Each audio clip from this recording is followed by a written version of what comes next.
वडोदरा महानगर पालिका की बड़ी कचहरी पर आज सामान्य सभा मिलने वाली थी, लेकिन उससे पहले वडोदरा शहर कांग्रेस समिति, आम आदमी पार्टी और टीम वडोदरा विभिन्न मुद्दों को लेकर पालिका की बड़ी कचहरी पर विरोध जताने के लिए पहुंची। हालांकि इस बात की जानकारी मिलते ही पालिका की बड़ी कचहरी पर कड़े बंदोबस्त को तैनात करवा दिया गया। वहां पर सुरक्षा व्यवस्था को सघन कर दिया गया। पालिका के सिक्योरिटी कर्मचारी, गार्ड समेत हथियारधारी पुलिस कर्मचारी पालिका की बड़ी कचहरी के मुख्य गेट पर तैनात हो गए। यहां तक कि मुख्य प्रवेश द्वार को चेन से बांधकर ताला भी लगा दिया गया। वैसे आपको बता दें कि इस दौरान आम जनता को भी पालिका की बड़ी कचहरी के अंदर प्रवेश करने से रोका गया और पत्रकारों को भी रोका गया, जिसके मद्देनजर बड़ी कचहरी के मुख्य गेट पर काफी ज्यादा हंगामा खड़ा हो गया और घर्षण के दृश्य भी नजर आने लगे। હું જોયો કે આટલા માણસો એક ઊભા છે, તો એના માટે હું મારા કમિશનર સાહેબ સાથે મુલાકાત લેવાનો હતો, તો હું ગેટ ઉપર કહ્યું કે ભાઈ ગેટ મને જતા દો અને કમિશનર સાહેબ से મુલાકાત લેવાની છે। એ કહેશે કે ગેટ નહીં ખુલશે, સભા ચાલે છે, સભા કઈ રીતે ચાલશે?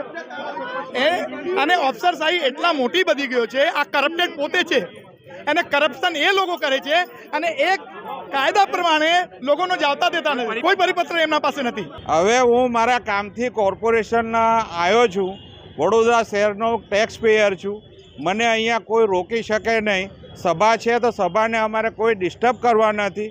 કોર્પોરેટરોને જાહેર હિતમાં, કોર્પોરેશનના હિતમાં, વડોદરા શહેરના હિતમાં બધી ચર્ચા કરવાની સત્તા છે જ, એ ભોગવે। અમારે અમારી જે ફરજ છે કે અમારા કામથી અહીંયા આવ્યા તેમ છતાં પોલીસ રોકે છે।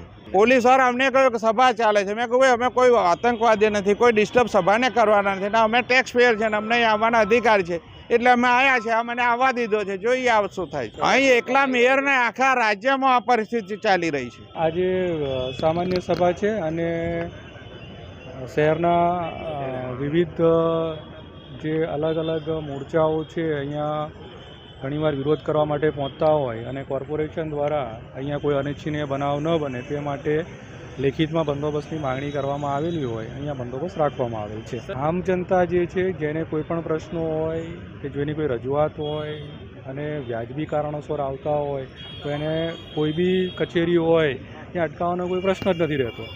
તમે કોઈ પણ જગ્યા જો મીડિયાને અમે અડ્યા જ નથી, પણ અમે રોકતું નથી। તમે બતાવો પણ એક એ જવાબ આપો, તમને અધિકાર છે પણ બતાવો એક પણ જગ્યા તમારે ભાઈ ઠીક છે, આ બધું લાઈવ છે, આ મસ્તીની વાત નથી। હું બોલે ને જવાબ આપો, તમને મીડિયાને અધિકાર છે। કોઈ પણ મીડિયાને માયક અડ્યું જ નથી કોઈ।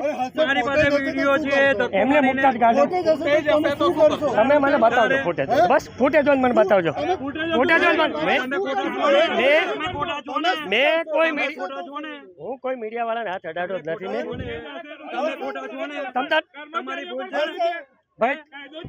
તમે મીડિયાને કોઈ અડકા નથી,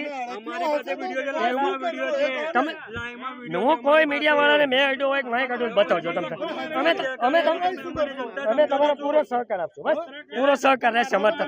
તમે મારું ફૂટેજ કોઈ જગ્યા હોય તો બતાવજો। કદાચ પેલા કર્મચારી તમારામાં નહીં આવતા? અરે ભાઈ અમે શું ગુજરાત પોલીસના કર્મચારી જે તમને કોઈ ટાર્ગેટ નથી કરા।